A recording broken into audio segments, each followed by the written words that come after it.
Hi everyone. I think this is the third reading of the four readings that we have to do for the second seminar of the Industrial Revolution class. Well, for the grad students.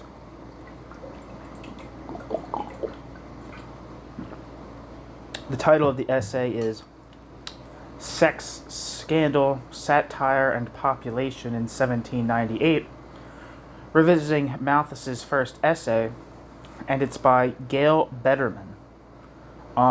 It looks like there's some footnotes on a lot of these pages. I'm not going to be reading them. Just they might be useful or interesting, and maybe if you're when you're writing your papers, you might get something out of looking through them. But for the sake of just getting an overall picture in our head of what these authors are trying to say, I'm avoiding at least extensive footnotes. I'm not going to do rereading all of them. So anyway, here we go. For 2 centuries, Malthusian population theory has led many Britons and Americans to view illicit sexuality, particularly female sexuality, as the cause and embodiment of social breakdown. From England's New Poor Law of 1834 to recurrent U.S. outrage over, quote, welfare queens, end quote, Malthusians, both popular and academic, have condemned poor women for conceiving expensive children out of wedlock. Although Malthus himself wrote relatively little about mothers as opposed to fathers, sexually unrestrained females have borne the brunt of Malthusian outrage. In the words of historian Lisa Foreman Cody, quote, the bastardy clauses of 1834 are perhaps the most notable example in which a vast cluster of issues related to poverty and welfare boiled down to one dramatic figure, the illegitimate mother. As the most controversial and potent example of, quote, sex, end quote, representing all of society's social ills, end quote. Cody. These well-known aspects of Malthusianism have been analyzed fruitfully by recent scholars who have illuminated many aspects of Malthus's texts and influence. Yet surprisingly few scholars have discussed the centrality of sex itself to Malthus's essay. Perhaps no classic text discusses procreation or sexual intercourse more forthrightly. Yet few historians have analyzed the essay's gloomy view of sexual appetite. Fewer still have asked why the young clergyman chose to write a political tract that made sexual desire the motor of history. The topic was scarcely an obvious one. Although many before Malthus had written about population, no one had focused so explicitly on the political ramifications of sexual intercourse. Why did Malthus choose to write so openly about the politics of sex, particularly in early 1798? This essay argues that the use of Malthus's population principle to demonize sexually autonomous women should not be surprising, because his 1798 essay on the principle of population was originally written to satirize both Mary Wollstonecraft, the most notorious unwed mother of her day, and William Godwin, whose memoirs of his late wife included detailed and approving accounts of her love affairs. Writing while the ensuing scandal was gathering force, Malthus had no need to mention Wollstonecraft explicitly, for nobody in 1798 could possibly miss the connection between Godwin's views on sexuality and his recent revelations about her.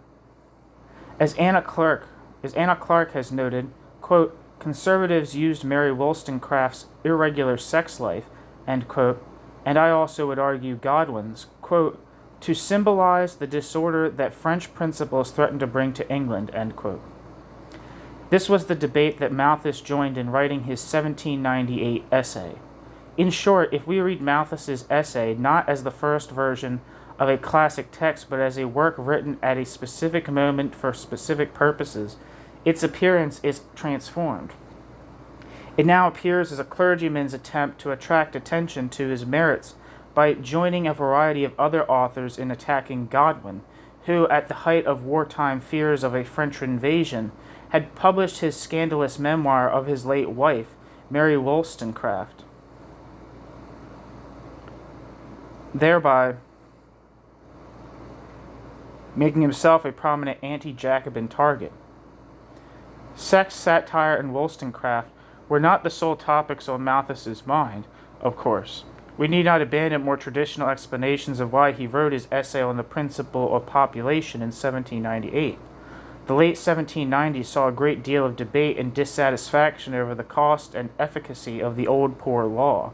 After 1795, demands for relief had skyrocketed due to poor harvest and concomitant food shortages.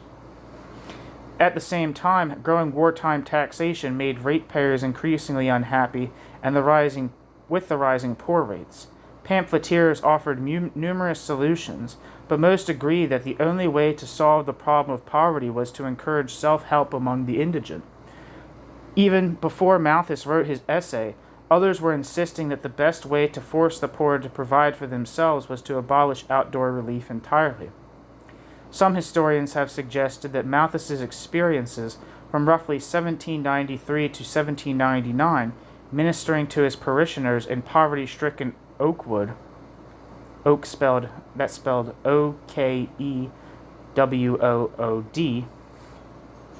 a small rural chapelry, made him oppose poor relief. Unfortunately, very little evidence remains to prove or disprove this assertion, but it seems unlikely. The handful of Malthus's surviving letters from the years of his curacy mention neither Oakwood nor its residents. As late as April 1796, Malthus seems to have supported poor relief. In an unpublished and now lost pamphlet entitled The Crisis, he had warmly advocated several provisions of Pitt's Poor Law Reform Bill, including Pitt's plan to provide extra relief to parents with many children. Sometime between April 1796 and June 1798, when he finished the essay, however, Malthus changed his mind. He became absolutely committed to reforming the poor laws and forcing the indigent to choose between self-sufficiency and misery for their children. What caused this change? Possibly some untoward event occurred in his parish between 1796 and 1798, but the essay itself provides scant evidence about Malthus's personal experience with the poor. It includes one much-quoted reference to poor children being not, quote, rosy cherubs, end quote, but rather, quote, stunted in their growth, end quote, and several somewhat bitter, less quoted references to poor adults' tendency to waste their money on, quote, drunkenness and dissipation, end quote. Yet Malthus himself never suggested that his experience with the poor inspired him to develop the population principle.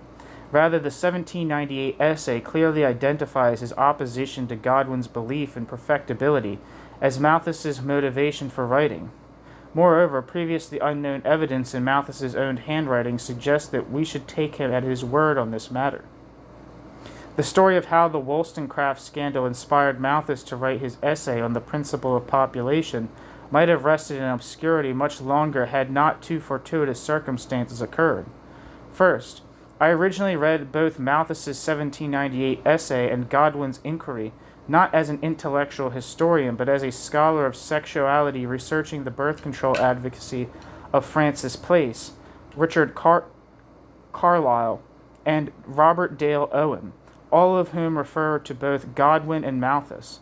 In that context, neither Malthus's satiric tone nor his sly digs at Godwin's sexuality could be missed. Yet the problem of evidence confronted me. Clearly, more textual exegesis could not prove that Malthus had written his essay as a satirical response to Godwin in the light of the Wollstonecraft crisis. Unfortunately, Malthus left no letters or other personal papers from 1798 when he was writing the essay, and his subsequent letters never discussed how and why he wrote the first essay. As far as anyone knew, the essay itself was the only evidence we had of Malthus's thinking during the months he wrote it. Previously unutilized sources in Malthus's own handwriting helped to resolve this problem.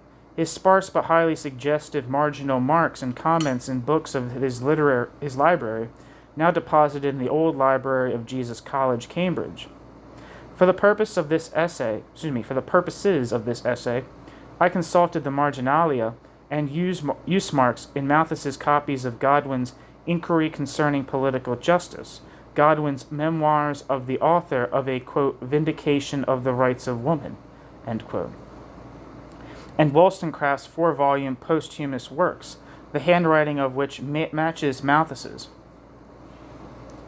No previous scholar seems to have studied the marginalia in any of his books, nor even to have noticed that Malthus possessed copies of both the Memoirs and Wollstonecraft's posthumous works, which Godwin had edited and published in late 1797. Malthus's hitherto unknown marginalia, particularly his uncharacteristically lengthy comments in the margins of Wollstonecraft's posthumous works, provide contemporary evidence to corroborate my interpretation. If we read Malthus's essay in the context of his marginal comments, as well as that of the reviews, articles, and other polemics published on Godwin during the first half of 1798, the importance of the Wollstonecraft scandal as the circumstance that prompted and shaped both his polemical strategy, and this first opposition of his population principle becomes clear. The discussion of Malthus's first essays has 5 parts. The first section explains why William Godwin's views on sex became such a prime target of anti-Jacobin invective during the months when Malthus conceived and wrote his essay. The second section revisits Malthus's biography to suggest that he was particularly likely to have wanted to join this satirical literary conversation. The third section restores Malthus's polemic to its original literary and political circumstances by arguing that there were 3 major themes from political justice which nearly all the satirists of 1798 addressed: Godwin's perfectibilism, his sexual radicalism, and his speculation that mankind might learn to overcome death. The fourth section analyzes the marginalia in Malthus's copy of Godwin's Political Justice, noting that Malthus paid particular attention to Godwin's passages on population, death, and sex. The fifth section analyzes the first essay's satirical use of Godwin's views on sex, particularly in chapter 1 and 10. Taken together, these sections clearly suggest that, in early 1798, in the circumstances of the Wollstonecraft scandal and an impending French invasion, Malthus designed his essay, and indeed the population principle itself, as an anti-Jacobin polemic that derived its force from satirizing Godwin's sexual radicalism. New section. Contemporary attacks on William Godwin in 1798, War, Wollstonecraft, and Anti-Jacobinism.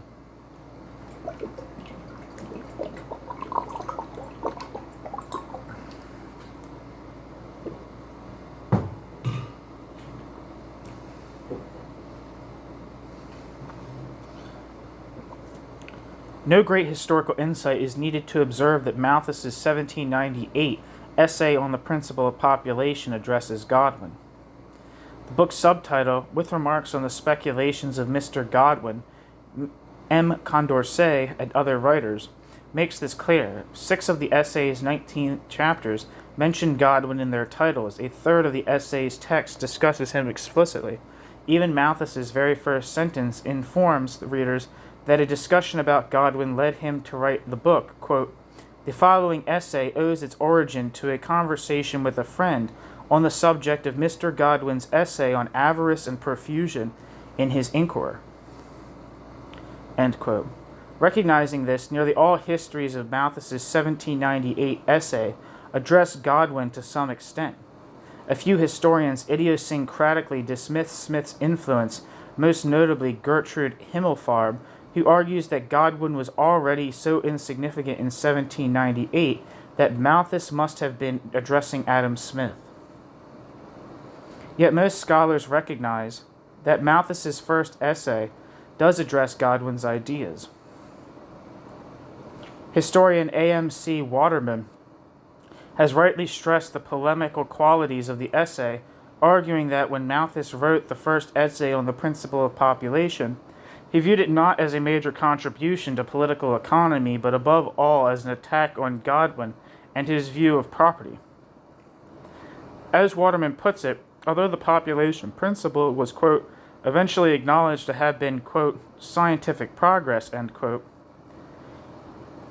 the population principle emerged not as the fruit of disinterested inquiry, but as the unintended outcome of ideological polemic, end quote. Waterman. However, scholars have not connected the essay to the sexual scandal that beset Godwin during the months when Malthus was working out the population principle and writing his essay. What did it mean to write a book about William Godwin in 1798? For one thing, it meant to be one of a small crowd of pamphleteers, journalists, and other writers attacking Godwin.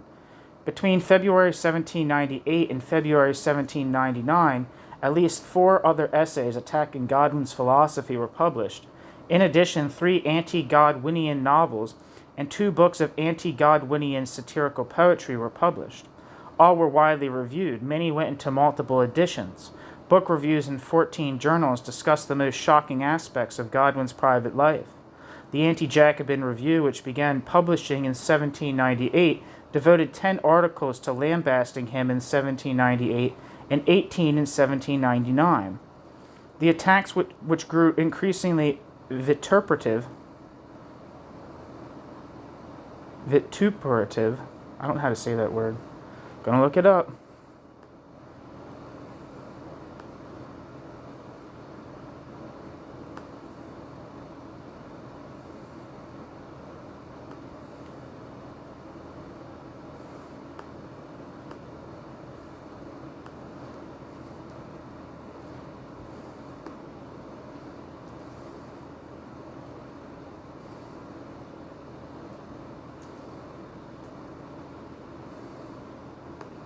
Sorry.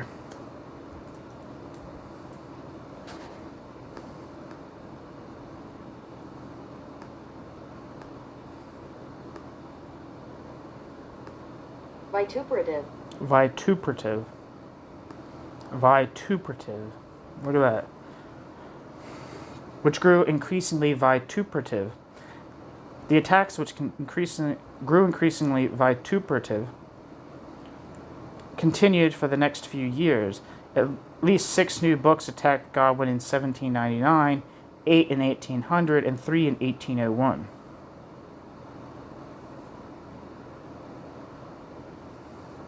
Why were there so many attacks on Godwin after 1798? Godwin had been one of Britain's most famous radicals ever since his celebrated Inquiry Concerning Political Justice was published in 1793.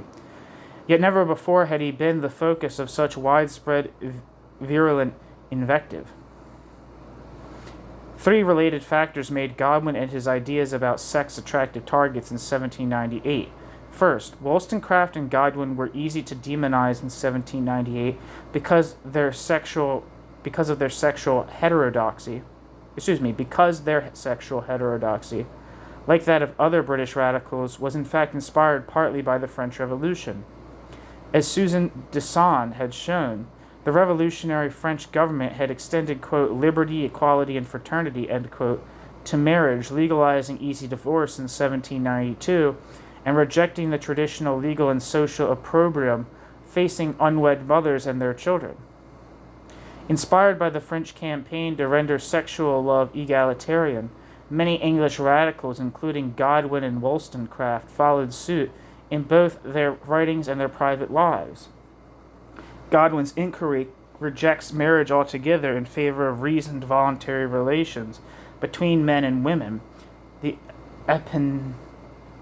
eponymous heroine of Wollstonecraft's novel, Maria, suffers imprisonment and worse at the hands of her husband, who mercilessly subjects her to every possible oppression a wife could face under the legal doctrine of coverture.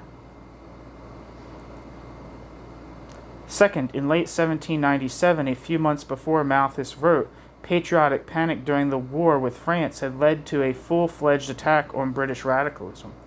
Militarily, the early months of 1798 were among the war's most dismal. After 5 years of warfare, only Britain was left fighting the French. Between 1797 and May 1798, Napoleon's, quote, Army of England, end quote, was encamped across the Channel, evidently amassing to invade Britain and administer the coup de grace. At home, rumors swirled that radical British subversives were plotting to join the French invaders and take up arms against the government. Quote, United Englishmen, end quote, and, quote, United Scotsmen, end quote, as well as the, quote, United Irishmen, end quote, who actually took up arms. In 1797, to forestall domestic insurrection, the Pitt government suspended habeas corpus and rounded up any remaining, I don't know why I said estimated. In 1797, to forestall domestic insurrection, the Pitt government suspended habeas corpus and rounded up any remaining members of the London Corresponding Society. At the same time, they encouraged an anti-radical propaganda campaign. In September 1797, the Anti-Jacobin, or Weekly Examiner, financially supported by the government and organized by an Undersecretary of State, George Canning, led the way in publishing attacks on a variety of British radicals. Before January 1798, however, the Anti-Jacobins, or Weekly Examiner, and other loyalists had paid little attention to Godwin. Third, at the height of this wartime panic, in January 1798, the grief-stricken Godwin published a sexually revealing biography of his late wife, Mary Wollstonecraft, inadvertently providing the Patriots with a perfect target. In September 1797, Wollstonecraft had died of puerperal fever after only 6 months of marriage. The memoir of the author of a, quote, A Vindication of the Rights of Woman, end quote, written with all the love, style, and honesty Godwin possessed, revealed Wollstonecraft's suicide attempts, extramarital affairs, and unwed motherhood. Believing both in the power of truth and that marriage was inherently unjust, Godwin scorned the pious platitudes normally found in memoirs of the departed. Instead, he honored Wollstonecraft's memory by depicting her life and character as fully as possible. Forthrightly, Godwin detailed her unrequited passion for the married painter Henry Fuseli. If you've never seen any of Henry Fuseli's paintings, they're fucking badass. You might have seen one. The most famous one is, I think it depicts like a person waking, a person sleeping, and then like a little like devil is like sleeping on their chest. If you've ever seen any of those, but like his paintings, all if you're like into like spooky shit, are badass.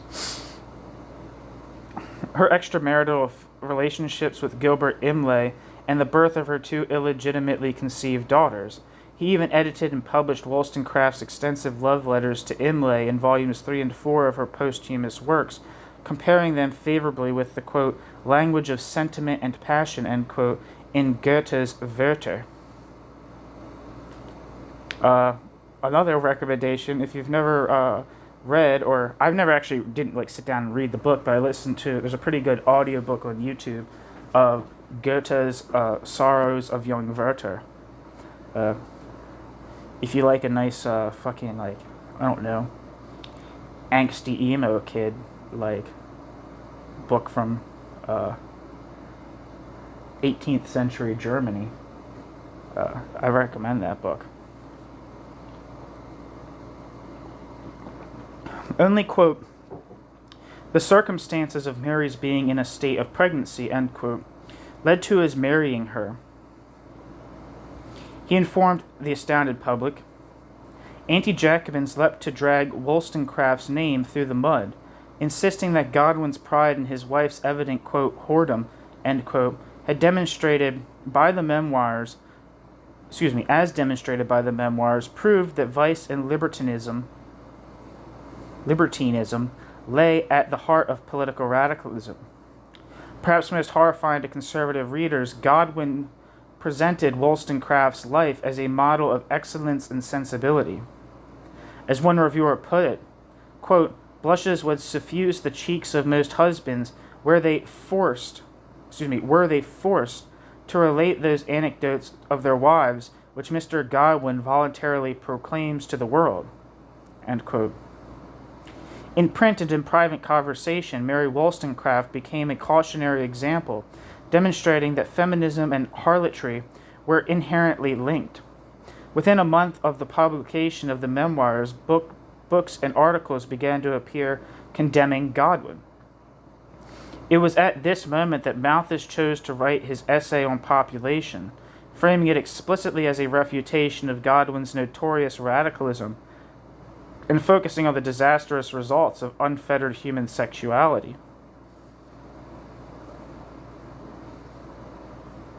How do we know that Malthus knew anything about this controversy? We find evidence in the marginalia of his personal copies of Godwin's memoirs of Wollstonecraft and Wollstonecraft's posthumous works, which remain in his library, housed at Jesus College, Cambridge. Indeed, Malthus was unusually voluble in responding to Wollstonecraft. Typically, as his bibliographer writes, he was, quote, an infrequent annotator, disinclined to register agreement or disagreement with views stated, or to make other additional comments, end quote. Normally, he marked his books only with lightly penciled horizontal or vertical lines in the margins. Relatively few of his books bear any of his handwriting at all. Yet Malthus was interested enough in Wollstonecraft to write 6 marginal comments in his copy of her posthumous works. Although some corners were folded, no pencil marks appear until the middle of Volume 3. At that point, Malthus seems to have lost patience with Wollstonecraft's love letters to the increasingly bored Imlay. On page 118, when Wollstonecraft demands of Imlay, quote, "What does your heart say?" end quote, Malthus's handwriting responds sharply, quote, "Nothing at all," says Mrs. Blunt, end quote.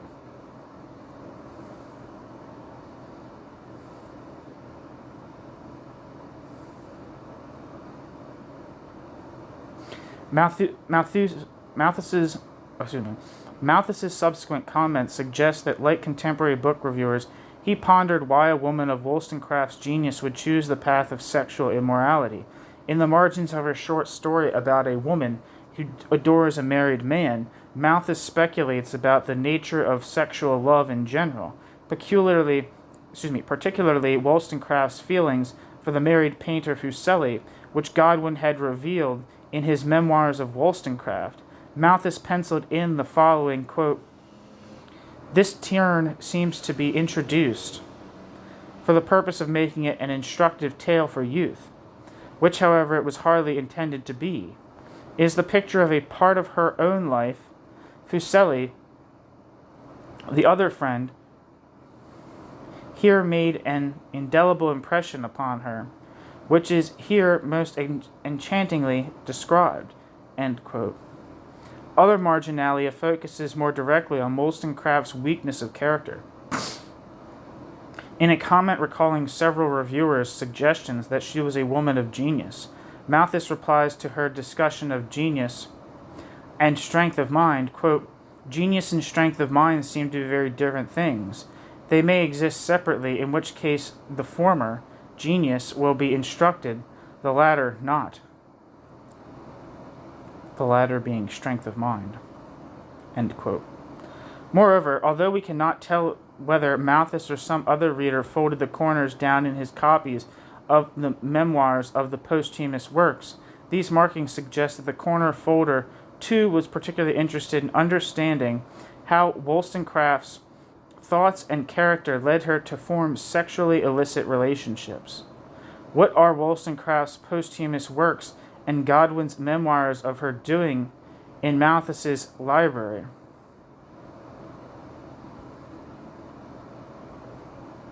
Relatively few other works of this kind appear there. Malthus's taste in reading typically ran neither to novels nor to memoirs of females. What made Malthus purchase and read these books must have been something out of the ordinary, such as research for a book about Godwin. Moreover, the handwriting in the margins exactly matches that of his 1799 travel diaries, which suggests that he read and commented on these books at about the same time. I believe that he bought and read these volumes early in 1798, as he was conceiving or working on the first essay on population.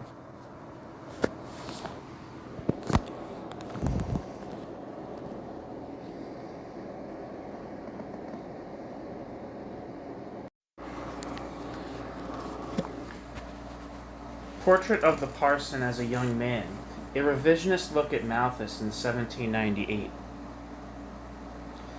To understand the first essay's origin, we need to see its author in an unfamiliar light, as an ambitious writer researching a salable book.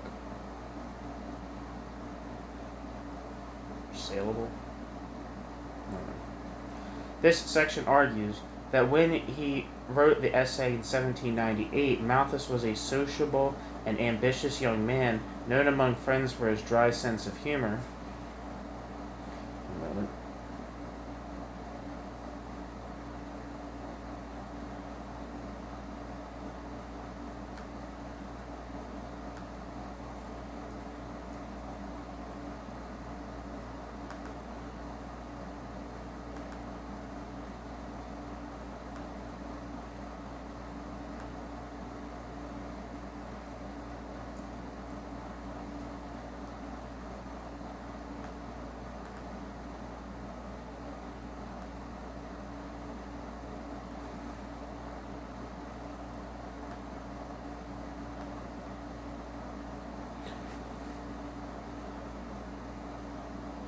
For at least 2 years, Malthus had wanted to write a publishable book in order to better his position.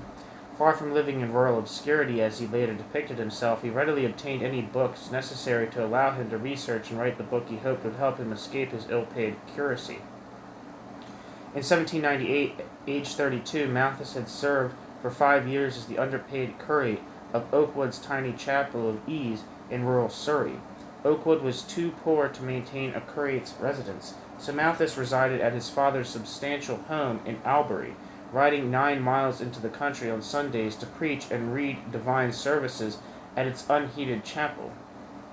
Although Malthus's biographer, Patricia James, speculates that, quote, Malthus must have loved Oakwood, end quote, there is scant evidence of this.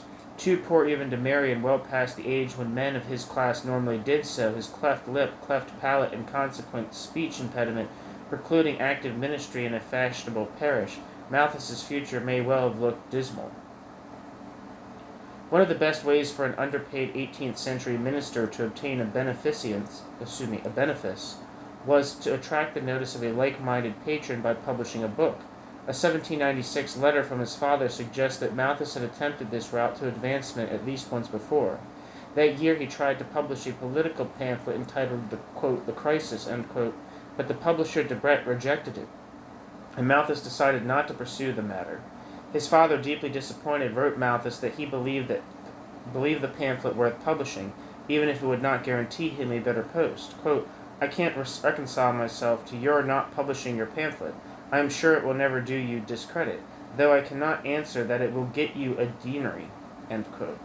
In context, this sounds as if Malthus's father believed his son had written the pamphlet because he wanted to obtain, if not a deanery, the most prestigious post below the rank of bishop, at least a benefice outside Oakwood.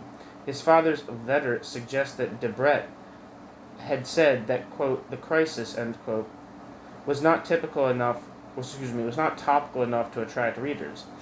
In this letter, Malthus's father, himself a thrice published author, offered his son advice on what publishers were looking for. Quote, the truth is that the market overflows, and if there is not some particular abuse or known name, the booksellers are not willing to risk their money, end quote.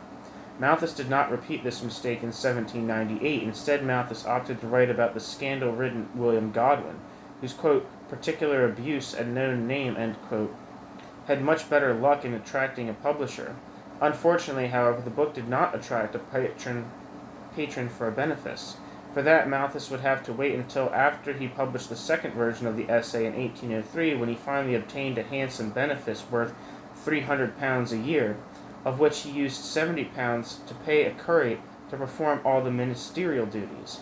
Even without a benefice in hand, and having no immediate prospect of employment, Malthus left Oakwood in 1798. In short, there is some reason to suspect that, by early 1798, when he began writing the essay, Malthus was looking for a way to distinguish himself in print in order to leave Oakwood and obtain a better post. It also seems likely that Debrett's explanation for not publishing The Crisis inspired Malthus to look for a more topical, even scandalous subject in 1798. Not only did Malthus intend to make this 1798 essay saleable by making it topical, but he also employed a heavy irony and even humor. This too contradicts received wisdom, for the mature Malthus was rightly known as humorless. Yet, according to Bishop William Otter, a close friend of Malthus's from his university days, as a young man, Malthus was well known for his drollery. His, quote, taste for humor was prevalent throughout his youth, and even survived a portion of his manhood, and at Cambridge in particular set off as it used to be by a very comic expression of features and a most peculiar intonation of voice when he was in the vein, was often a source of infinite delight and pleasantry to his companions, end quote. As a young man, his, quote, fitful bursts of fancy were wont to set the table in a roar, end quote. According to Otter, Malthus abandoned his humorous demeanor only after he had published the 1798 essay. Otter writes, quote, in his riper years, this taste gradually faded away, but the reason is obvious. From the moment the principle of population had been struck out from his mind and had taken hold of the public attention, it became to him the predominant and absorbing subject of his thoughts, constraining him to grave reflection and causing every other tendency to yield to it, end quote. In other words, after 1798, as Malthus began to turn his population principle to purposes weightier than polemic, he adopted a new grave demeanor matching his own sense of the principle's importance. Indeed, the 1803 Malthus's eagerness to obscure his population principle's satirical association with Godwin is partly responsible for the enduring image of the 1798 Malthus as a sober country parson. In 1798, the scandal-ridden Godwin had been newsworthy and a fit subject for an ironic polemic. By 1803, however, Godwin had been thoroughly discredited, and Malthus wanted to dissociate his population principle from its anti-Jacobin origins. Indeed, if Malthus could have excluded Godwin altogether from the sober, fact-oriented 1803 edition, he might well have done so. He did omit Godwin's name from the second essay's subtitle. He also excised most of the first essay's explicit discussion of Godwin's ideas. Perhaps most important to a revisionist biography, Malthus's second essay amends the first essay's origin story by denying Godwin's importance in this original formulation of the population principle. Thus, in 1803, Malthus informed his readers that although his book was, quote, suggested, end quote, by Godwin, the population principle itself was actually, quote, deduced, end quote, from less controversial thinkers. Quote, the essay on the principle of population, which I published in 1798, was suggested as is expressed in the preface by a paper in Mr. Godwin's Inquirer. It was written on the spur of the occasion and from the few materials which were within my reach in a country situation. The only authors from whose writings I had deduced the principle which formed the main argument of the essay were Hume, Wallace, and Dr. Adam Smith and Dr. Price, end quote.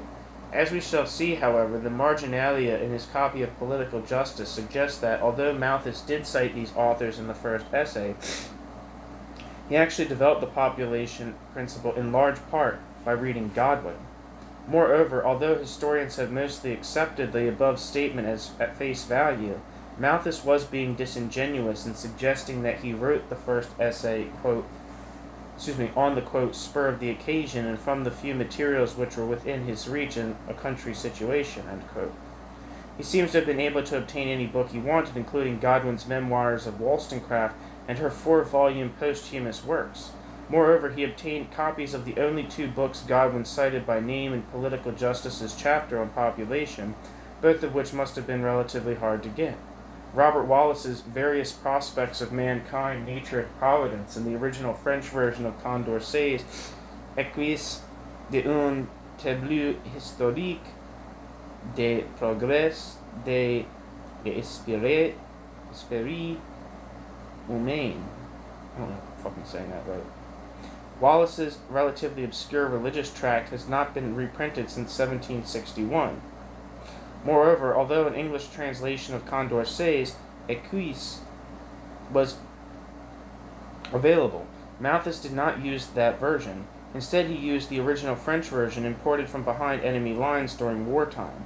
Malthus might not have had access to Jesus College's library while he was in Surrey, but he had no trouble obtaining the obvious books pertaining to Godwin's views on population and sex.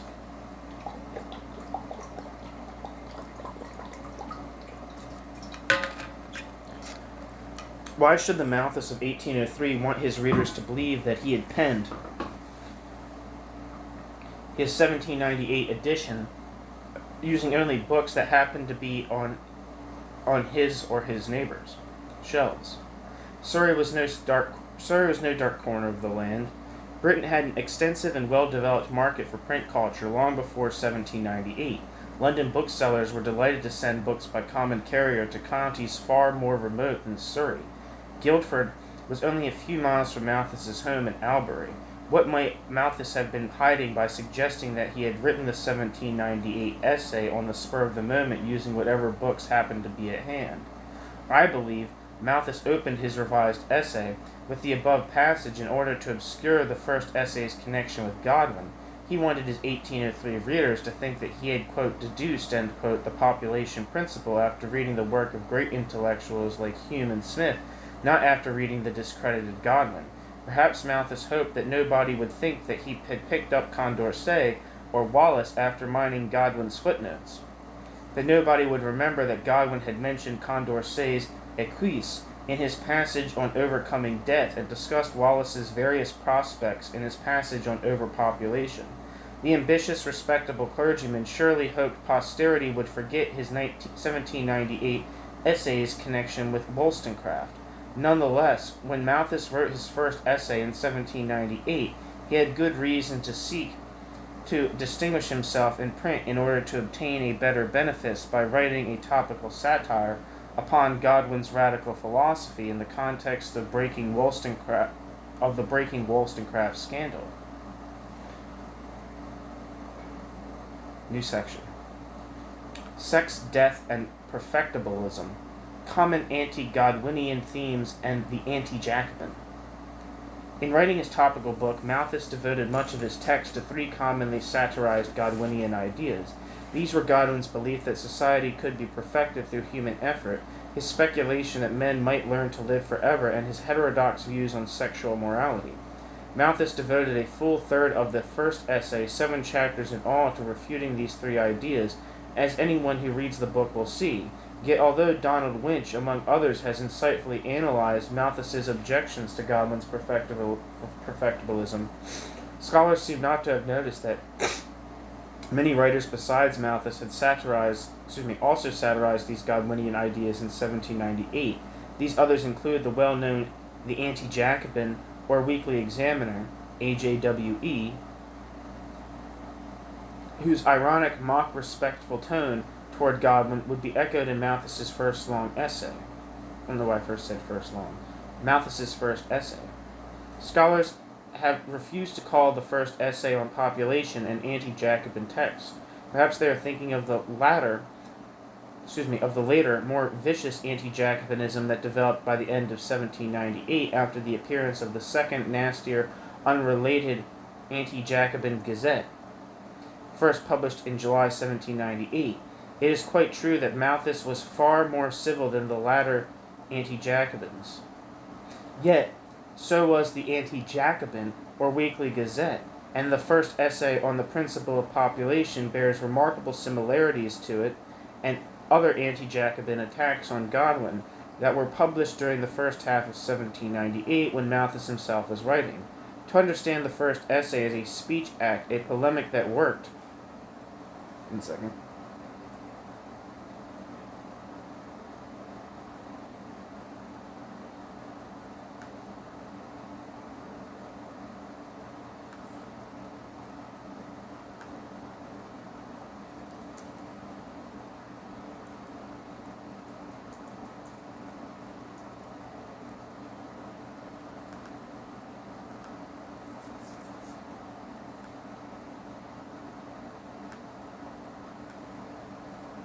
To understand the first essay as a speech act, a polemic that worked in part by ridiculing Godwin's views of sex.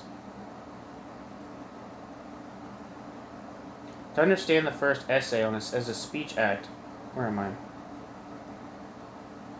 Yeah. To understand the first essay as a speech act, a polemic that worked in part by ridiculing Godwin's views of sex, death, and perfectibility, we need to understand both how Godwin used these three ideas in his own writings and how writers besides Malthus used them to attack Godwin in 1798. This section will very briefly summarize Godwin's political justice, first concentrating on how these three ideas fit into its larger argument, and then exploring the use of these themes in a series of articles satirizing Godwin in the anti-Jacobin Weekly Gazette. Published between February and June 1798, precisely when Malthus was writing, these articles may well have served as a model for his ironically humorous tone when satirizing Godwin's sexual radicalism. Although Godwin's views on these topics may sound bizarre when taken out of context, they make more sense when situated within the larger argument of his inquiry concerning political justice. Political justice, Godwin's 8-volume comprehensive reconsideration of political theory, bases political society on obligation rather than rights. Godwin begins with two seemingly unexceptional principles. First, in all circumstances, individuals are obliged to do what is, quote, just, end quote, defined as the first action that would most benefit mankind and what would lead to increased wisdom, equality, and knowledge. Second, individuals just have total freedom of conscience in order to discern and perform these just actions. From these two premises flowed a host of radical conclusions.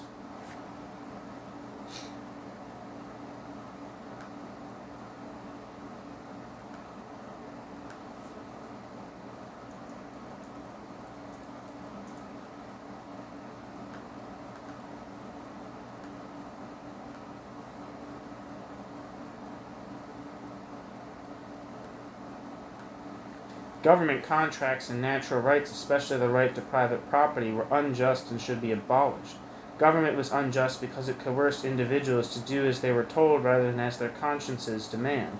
Similarly, contracts, binding legislations, promises all coerce the judgment and should be avoided in order to allow people to follow their consciences. Most unacceptable to Malthus, particularly in the context of Godwin's atheism, was his condemnation of private property. According to Godwin, no right could supersede the duty to choose the one action that would best serve humanity.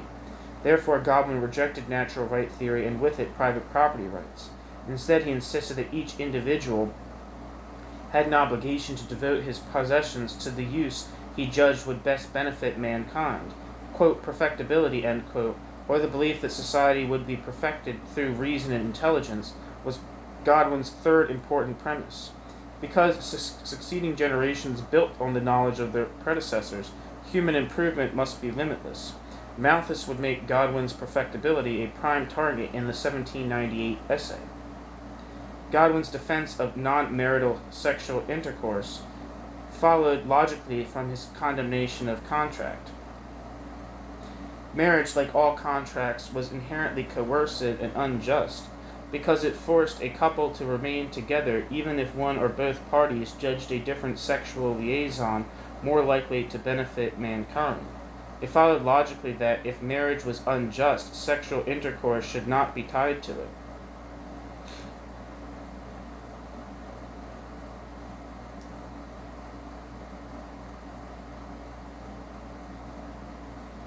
In 1798, Godwin's defense of non-marital sexual intercourse was widely reviled. Yet his views of marriage and sex were relatively unimportant to political justice, the book, Political Justice, taking up a mere 7 pages near the very end of the 8th book. Moreover, despite their heterodoxy, Godwin's views on sex had received relatively little serious critical attention until his memoirs, Revelations, about his and Wollstonecraft's sexual behavior made them much good grist for the mills of anti-Jacobin writers. Godwin's speculations about abolishing death were almost as notorious as his view of marriage, yet they were even more peripheral to political justice's larger argument. In the penultimate chapter, objections to this system from the principle of population, Godwin speculates tentatively that someday human intelligence might even learn to overcome death itself. The argument was more rhetorical than substantive, however. Nearing his conclusion, Godwin wanted to inspire his readers to imagine the limitless possibilities of human improvement. One day reason might even teach people to live forever. To avoid misunderstanding, Godwin immediately insists that his speculations about immortality were merely, quote, conjecture, end quote. His larger argument was, quote, altogether independent of their truth or falsehood, end quote. Yet satirists, ignoring these qualifications, had a field day ridiculing Godwin's suggestion that men might become immortal. To see how early anti-Jacobins combined these three stereotypical Godwinian themes, faith in human perfectibility, rejection of marriage, and hope of earthly immortality, let us look at a series of articles that were published during the months Malthus wrote his essay, which he completed on the 6th of June. Between the 2nd of April and 11th of June 1798, the widely circulated AJWE published 6 articles putatively written by a transparent parody of Godwin. Quote, Professor Higgins at St. Mary Axe. Indeed, it is not unlikely that Malthus read the, quote, Higgins articles while he was writing his essay on population. Although today no periodicals remain in Malthus's library, it does include a 1799 edition of the Poetry of the Anti-Jacobins, which reprints these Higgins articles. It seems at least possible that Malthus purchased this volume in 1799 because he had enjoyed the articles the previous year. The editors of the AJWE adopted a mock respectful tone towards, quote, Professor Higgins, end quote, a tone that Malthus's essay would echo, especially when addressing Godwin's views on sexuality. For example, the first Higgins article reports with mock seriousness that Mr. Higgins, quote, contends with infinite spirit and philosophy against the factitious sacredness and indissolubility of that institution, bracket, marriage, and bracket, and paints with glowing colors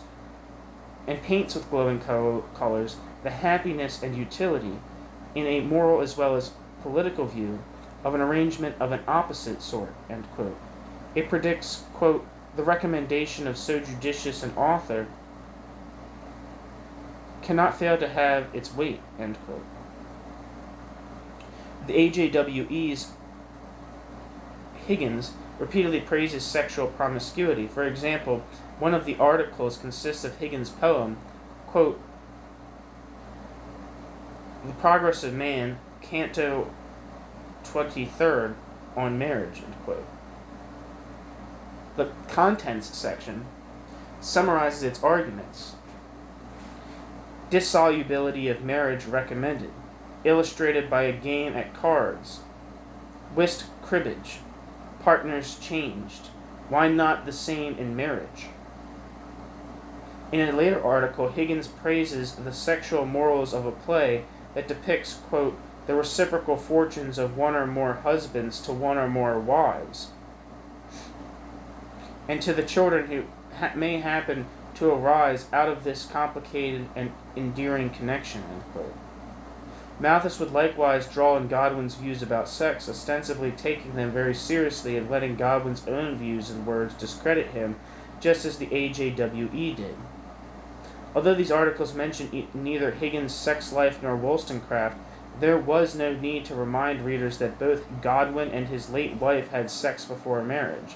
Between January and November 1798, 14 British journals published detailed reviews of the memoirs, keeping the particulars of Godwin's sex life and orthodox defense of his wife's premarital sexual adventures constantly before the public reading. Like the AJWE, Malthus did not need to mention Wollstonecraft. He could assume that, when he mentioned Godwin, his readers would think of his premarital relations with Wollstonecraft. As did so many other books and journals, the AJWE ridiculed Godwin's belief in human perfectibility.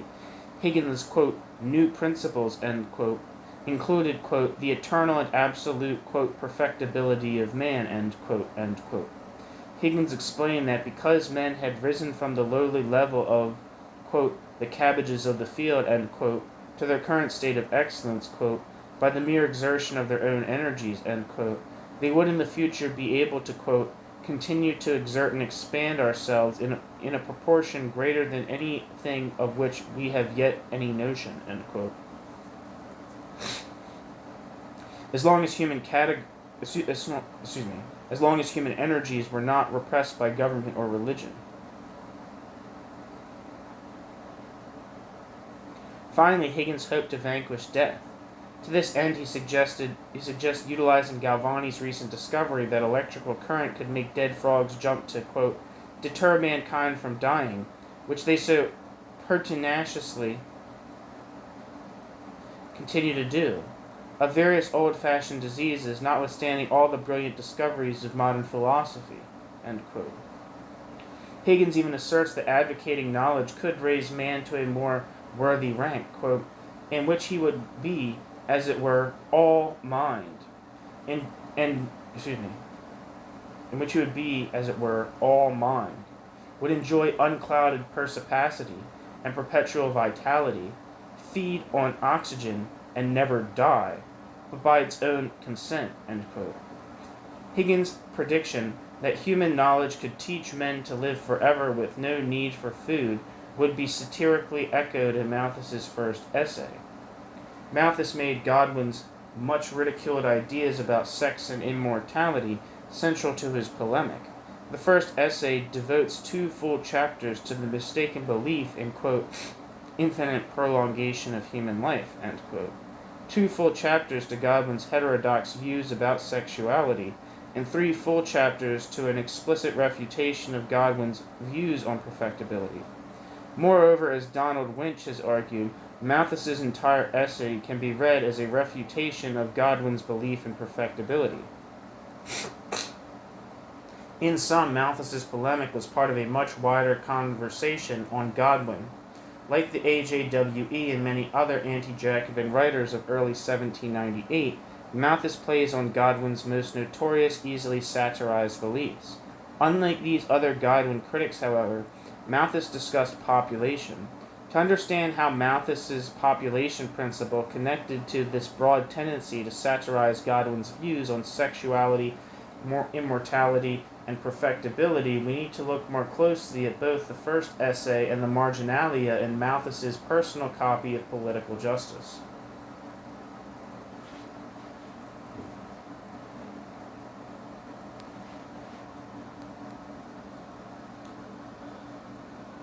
Malthus's marginalia, finding population in Godwin's Political Justice. Why did Malthus choose to focus his anti-Godwin polemic on the issue of population? Did Godwin's notorious views about sex and death inspire Malthus's population principle?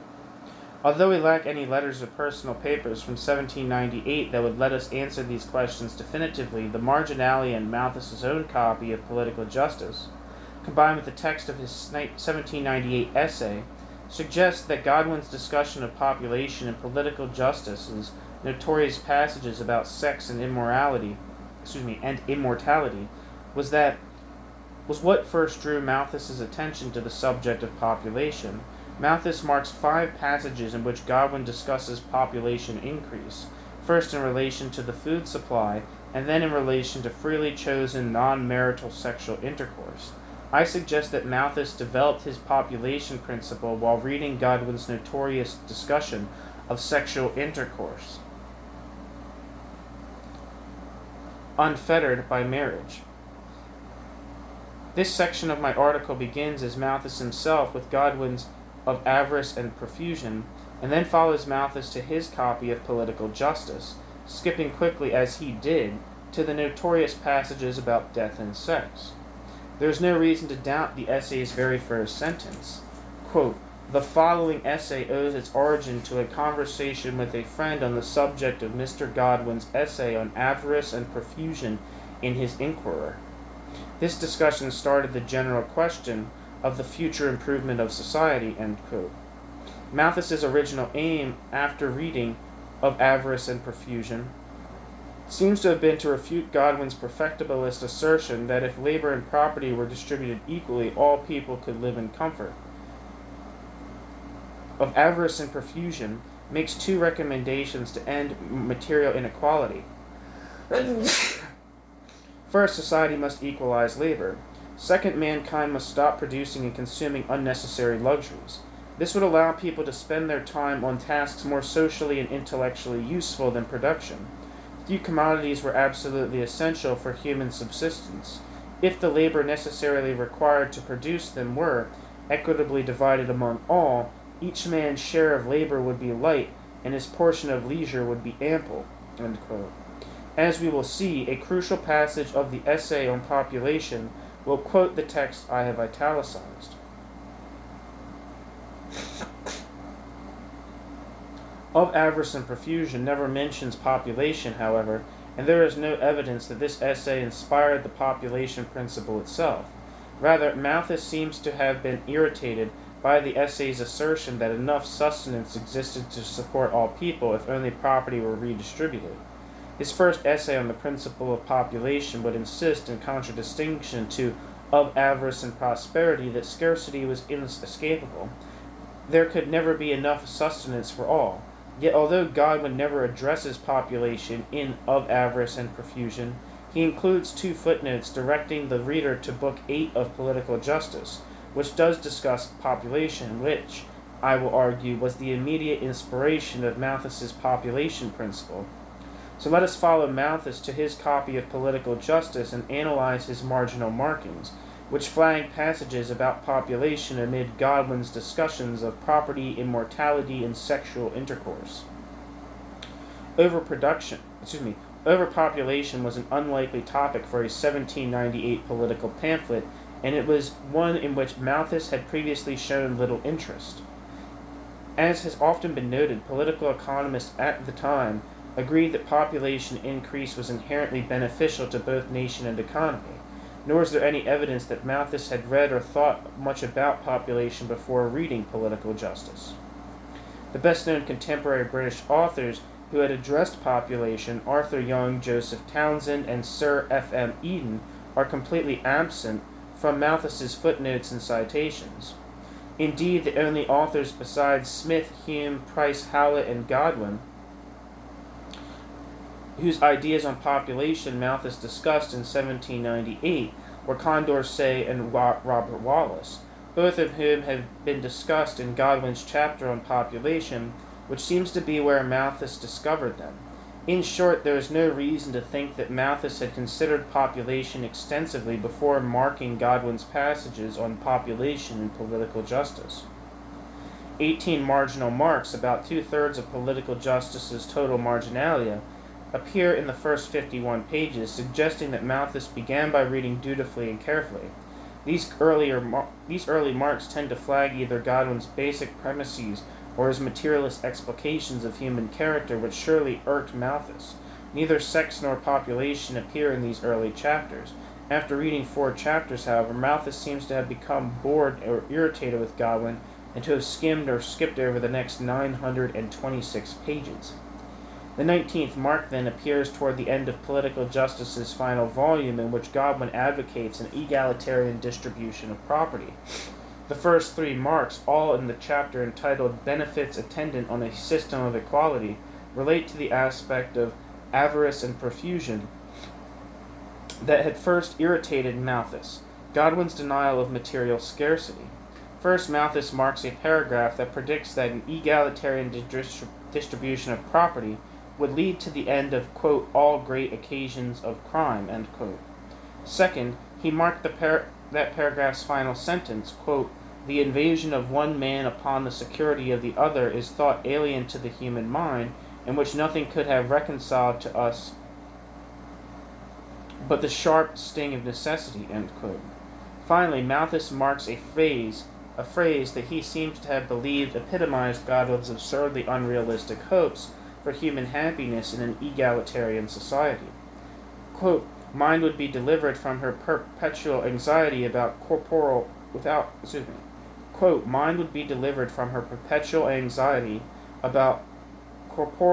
support, and free to expatiate in the field of thought which is congenial to her, end quote.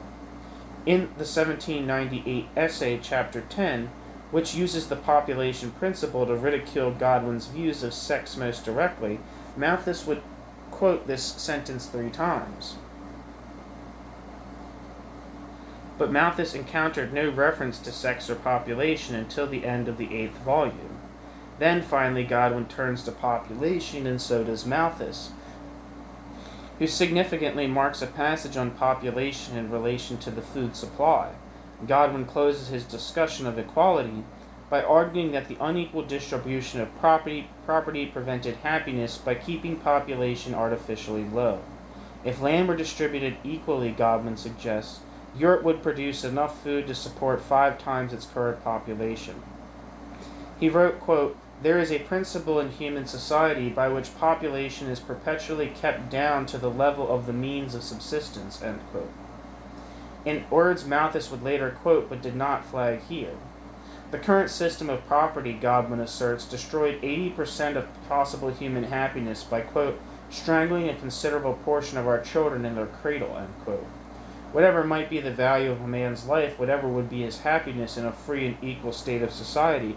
And now comes the line Malthus marks, quote, "The system we are here opposing may be considered as arresting upon the threshold of existence 4/5 of that value and that happiness," end quote. In other words, Godwin argues that more food would lead to more population and thus to more human happiness. Was this the first time Malthus thought of refuting Godwin's rejection of material scarcity by discussing population?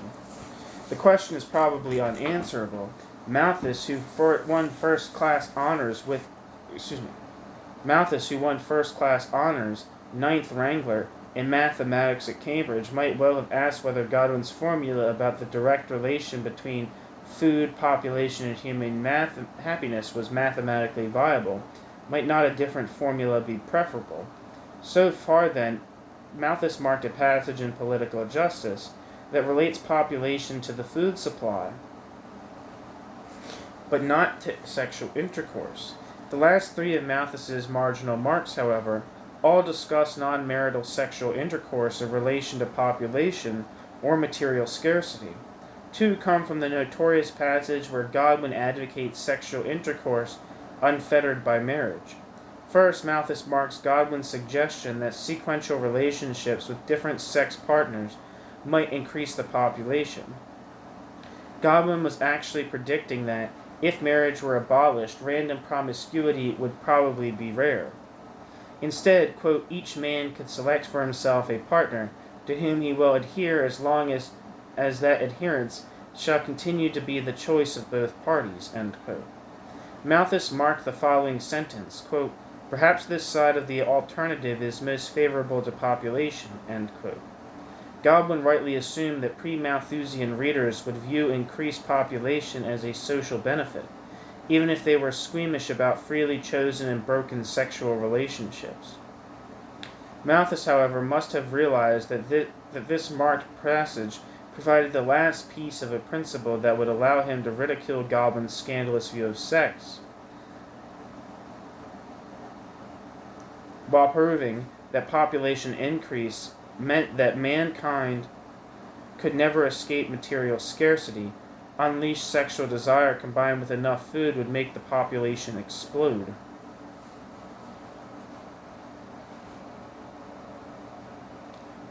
The 6th mark in Book 8, impressed 2 pages later with such force that it indented the 2 subsequent pages, suggests that Malthus had already begun to imagine using Godwin's views on sex and population to ridicule the egalitarian redistribution of property. This mark flags the following, quote, "Such are some of the considerations that will probably regulate the commerce of the sexes, once marriage is abolished. In a state of equality, it will be a question of no importance to know who is the parent of each individual child," end quote. A just society would happily support all children regardless of parentage. Godwin predicated, as the minister an impoverished woodland chapelry. However, Malthus had surely observed ratepayers' extreme reluctance to support illegitimate children, particularly if fathers could be compelled to pay child support.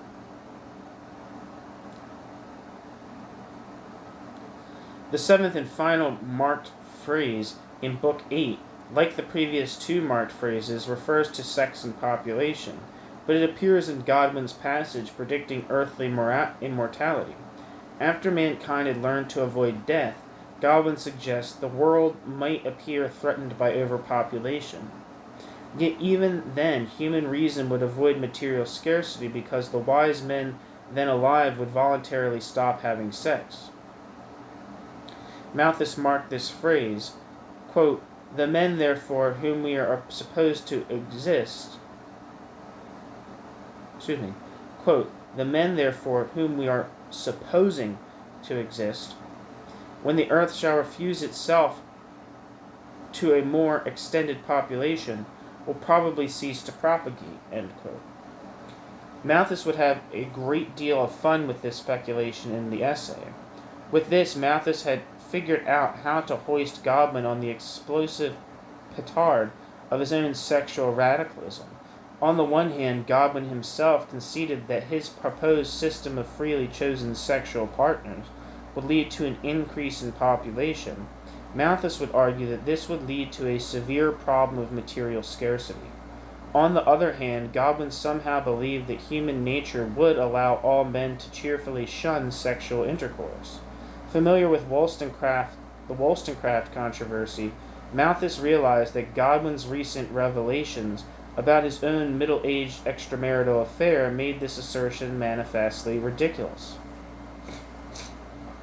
There is no way to prove that what Malthus was thinking when he marked these phrases, yet in the absence of any other contemporary sources explaining why and how he formulated his population principle, in a book attacking Godwin's political justice, we have only his marginalia, which suggests that he turned relatively quickly to the book's already notorious passages on property and death and sexual intercourse. These marginalia show that Malthus flagged several of Godwin's passages on population, the earliest evidence we have that Malthus was thinking seriously about population. Moreover, several of the Godwinian passages that Malthus marked discuss the relationship between population and sexual intercourse unfettered by marriage.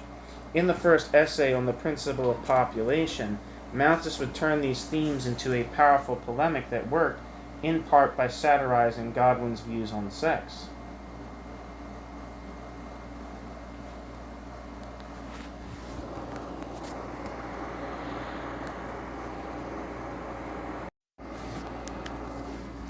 Sexuality, Perfectibility, and the Population Principle, ridiculing Godwin in Malthus's first chapter. The 1798 essay takes the passages about population, food, and sex that Malthus had marked in Godwin's political justice and reconfigures the relationship between these factors in mathematical terms. Malthus thus framed his population principle and used that principle to refute Godwin's perfectibilism. As demonstrated above, Malthus took note of Godwin's formula that equated more productive land with more food, more population, and therefore more human happiness. He also flagged Godwin's suggestion that if men and women were allowed to change sexual partners whenever they chose, the population would grow. Malthus combined these two Godwinian premises about population increase and supplied his own mathematical assessments of the relative rates of increase in food versus population. This was the population principle, which used Godwinian ideas about sex and population to disprove Godwin's arguments about that human efforts could perfect society. Malthus begins his book by signaling to the reader that he, like the AJWE, intends sections of his book to be funny. Much of his preface strikes the same tone of ironic deference used in the AJWE's Higgins articles. The text of Malthus's preface explicitly denies what his book's title and first sentence have already established, that this was a polemic attacking Godwin's radicalism. Insisting that his mind was open to all men and opinions, Malthus, quote, professes to have read some of the speculation on the future improvement of society in a temper very different from a wish to find them visionary, end quote. Yet, like the mock-respected AJWE, he modestly proclaimed himself unequal to that task, admitting ironically that he lacked, quote, that command over his understanding, which would enable him to believe that he wishes without evidence or to refuse his assent to what might be underpleasing, when accompanied by evidence, end quote. The first chapter continues with the irony, opening with the sarcastic claim that those who loved knowledge saw the French Revolution as a possible harbinger of limitless improvement. It is surely a mistake to read this as a continuation of the Paine-Burke debates on France of the early 1790s. By 1798, after 5 grueling years of war, the middle-class idealists who had formerly enthused about France had mostly fallen silent. However, this opening allowed Malthus to suggest that Godwin supported the French Revolution. Humanity, Malthus continues mockingly, suffered, quote, in painful suspense, end quote. Shall mankind move forward to limitless improvement, or was this impossible? Yet, as Malthus knew well, the, quote, painful suspense, end quote, of those British moderates who between 1789 and 1793 had looked with hope to France had long since been terminated by the terror war and now Napoleon's army poised to invade England even as he wrote. Continuing in this ironically neutral voice for several paragraphs, Malthus defers elaborately to speculative philosophers' great wisdom and intellect, again like the Higgins articles.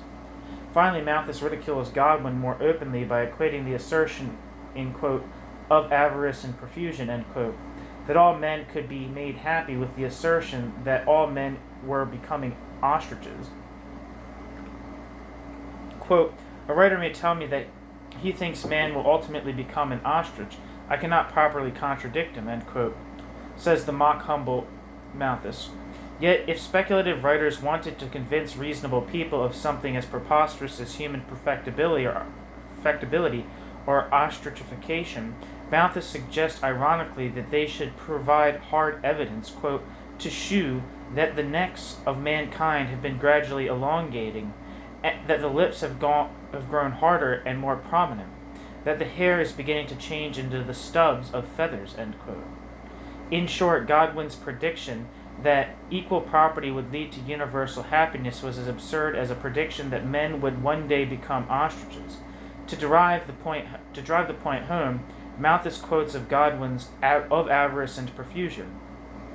In my italics, quote, until the probability of so wonderful a conversion can be shewn, it is surely lost eloquence to expatiate upon the happiness of man in such a state, to describe his powers both of running and flying, to paint him in a condition where all narrow luxuries would be condemned, where he would be employed only in collecting the necessaries of life, and where, consequently, each man's share of labor would be light and his portion of leisure ample, end quote.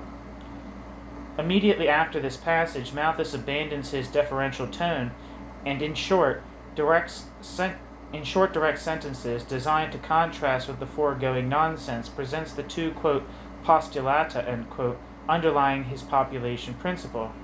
First, that food is necessary to the existence of man. Second, that the passion between the sexes is necessary and will remain nearly in its present state. Both postulates were suggested by political justice. The first postulate contradicts Godwin's perfectibilist suggestion that human intelligence could overcome all bodily limitations, including death. It echoes Professor Higgins' suggestion that one day man would, quote, feed on oxygen and never die, but by his own consent, end quote. The second postulate refers to a phrase marked in Malthus's copy of Political Justice, Godwin's speculation that the men who will exist, quote, when the earth shall refuse itself to a more extended population, will probably cease to propagate, end quote. In the context of the Wollstonecraft affair, Malthus insists in statement that, quote, the passion between the sexes, end quote, was not likely to diminish worked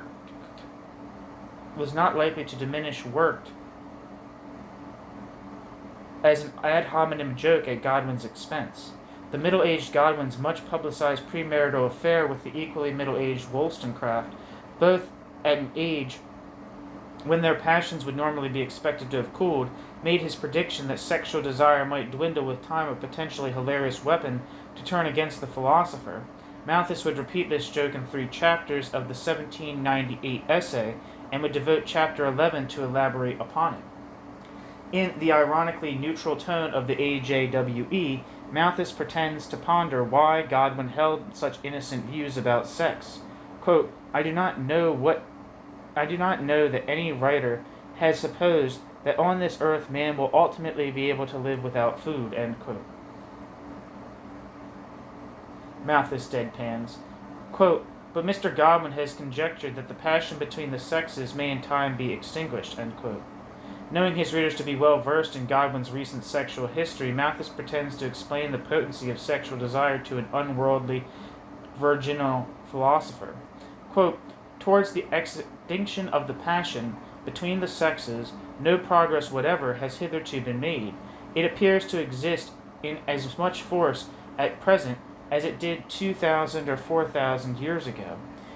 There are individual exceptions now, as there always have been, but as these exceptions do not increase in number, it would surely be a very unphilosophical mode of arguing.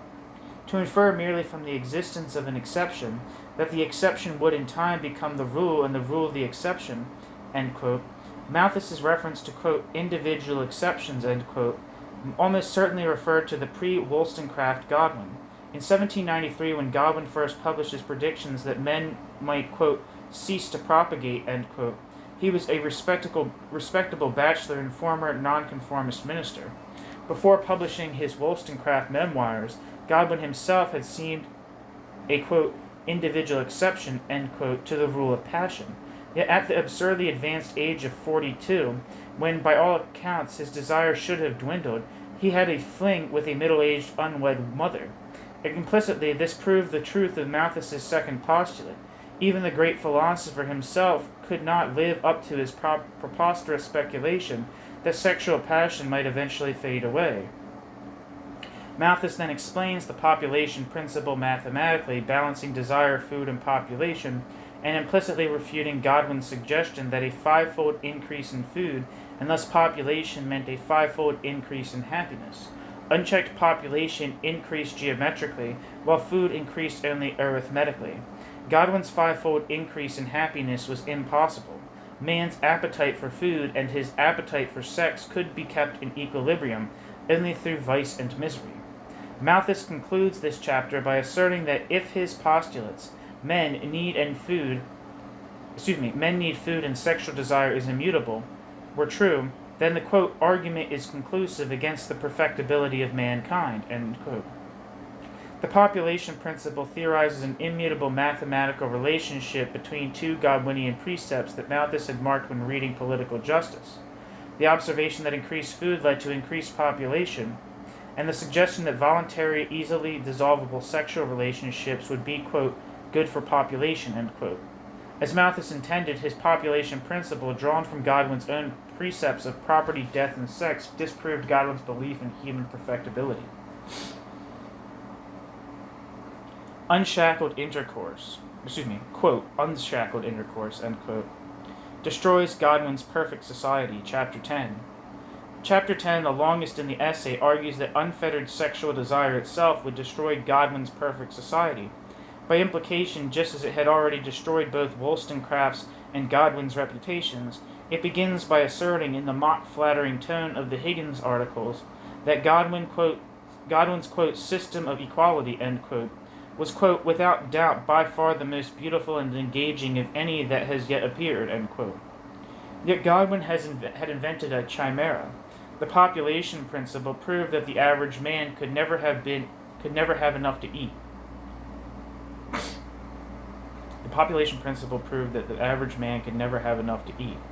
Quote, man cannot live in the midst of plenty. All cannot share alike in the bounties of nature, end quote.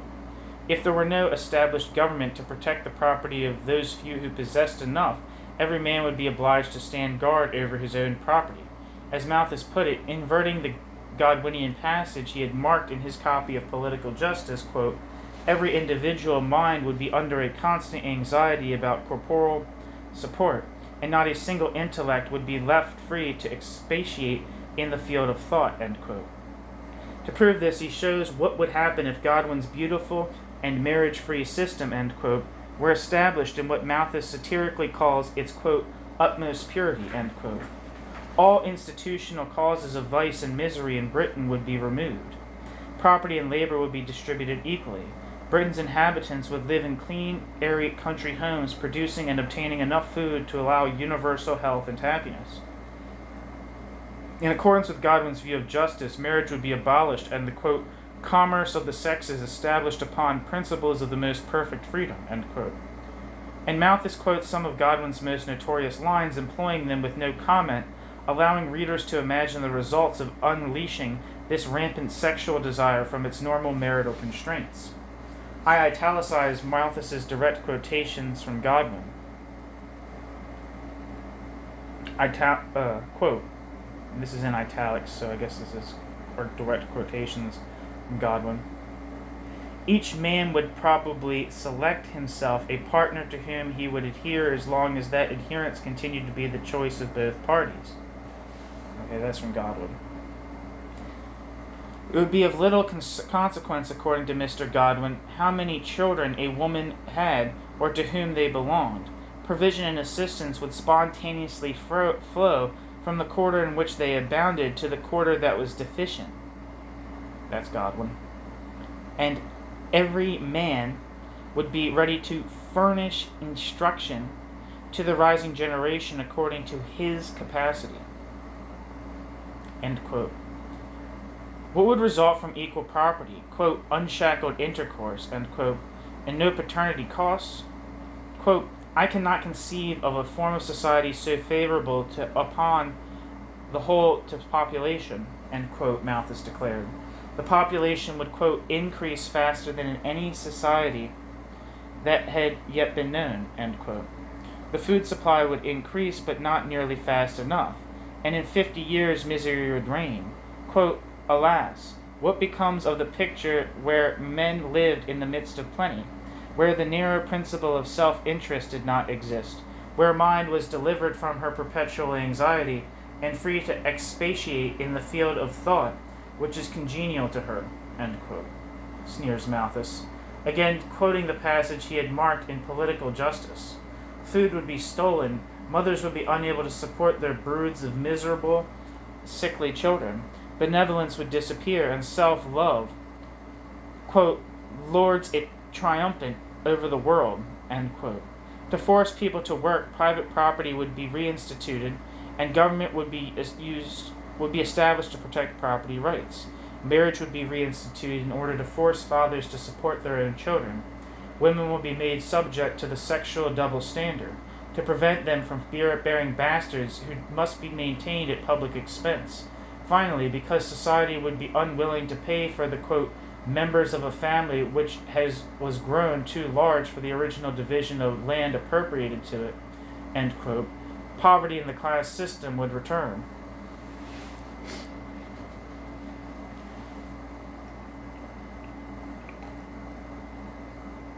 In 1798, anti-Jacobins frequently derided Godwin from his unconventional defense of sexual freedom. Malthus took this ridicule a final step, concluding, quote, we may venture to pronounce this with certainty, that if Mr. Godwin's system of society were established in its utmost perfection, not 30 years would elapse before its utter destruction from the simple system of population, end quote. Godwin's egalitarian abolition of marriage was the precise mechanism that would destroy his egalitarian system of property. Sexual intercourse unfettered by marriage must engender an explosive population, rendering Godwin's perfect society impossible. Above all, in the context of the scandal unleashed by Godwin's memoirs, the tiny persons of 2-year-old Fanny Imlay and newly born Mary Godwin served as implicit proof of Malthus's population principle. If even the brilliant middle-aged and unmarried Wollstonecraft conceived 2 children under the influence of these radical principles, what could be expected if the poor and uneducated, the entire society, followed suit? Wollstonecraft's illegitimately conceived daughter, unmentioned in Malthus's essay but shockingly present in the public discussion over Godwin's sex life, were only the first of the hungry hordes of fatherless children who would arrive should a society as a whole adopt Godwin's visionary philosophy. Behind Malthus's very first statement of his population principle in 1798, implicit but unmistakable, lurked the figure of the pregnant unmarried Wollstonecraft. In the light of the scandal over the memoirs' revelations, it was neither delicate nor necessary for the ambitious young clergyman to discuss her explicitly.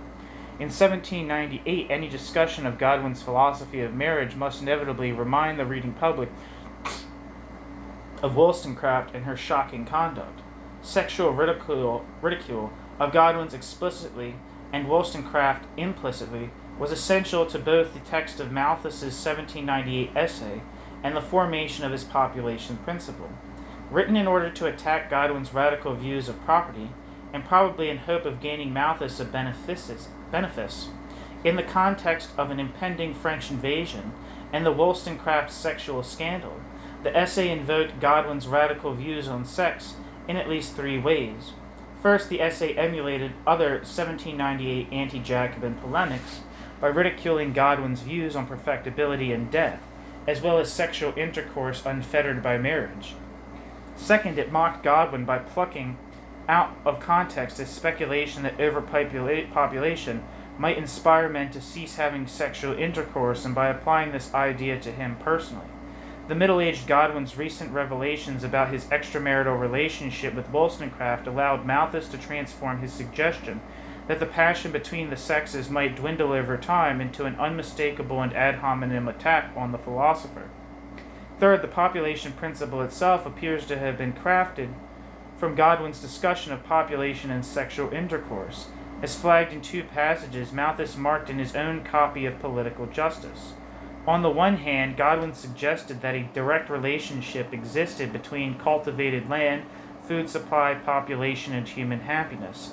An increase in the former factors necessarily led to an increase in the latter.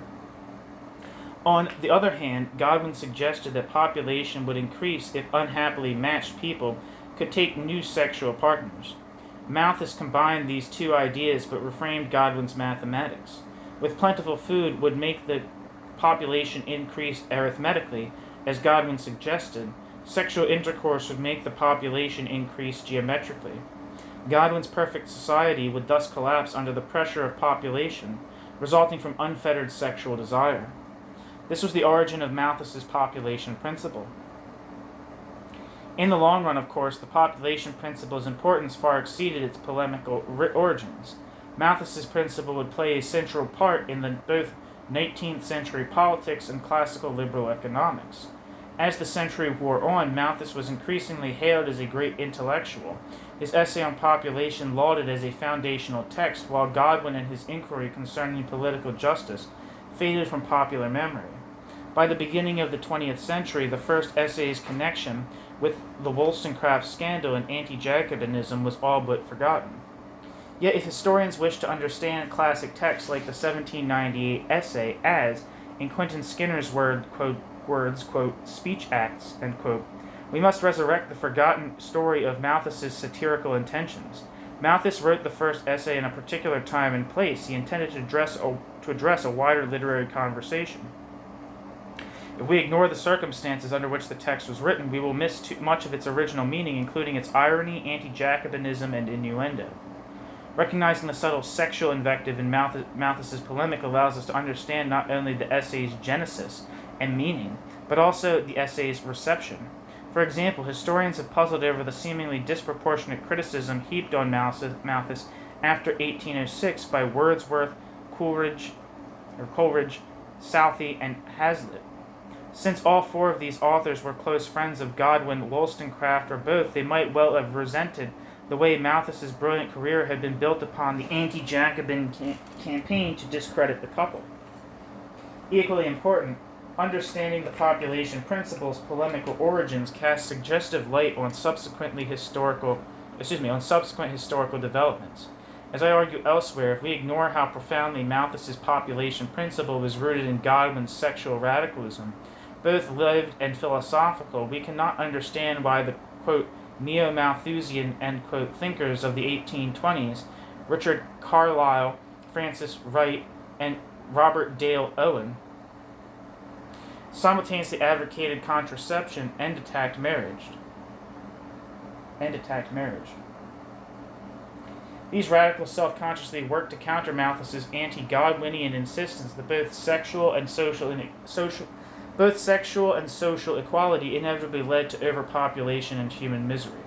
Moreover, remembering that Mary Wollstonecraft was the very first sexually autonomous Malthusian villainous, casts a new light on subsequent demonizing of, quote, irresponsible, end quote, unwed mothers and their children by Margaret Thatcher's government and by U.S. welfare reformers today. In sum, it matters that Malthus originally framed his population principle as an ad hominem satire on Godwin and Wollstonecraft's sexual egalitarianism. In his 1798 essay, Malthus argued that unequal wealth was as inevitable as husbandly authority because these two types of inequality were indissolubly linked. Egalitarian sexual relations inevitably led to bastard children. Thus, if all women emulated Mary Wollstonecraft, the population would skyrocket, causing famine and misery. Sexual scandal, invasion fears, and perhaps his desire to write a saleable book inspired Malthus's principle of population.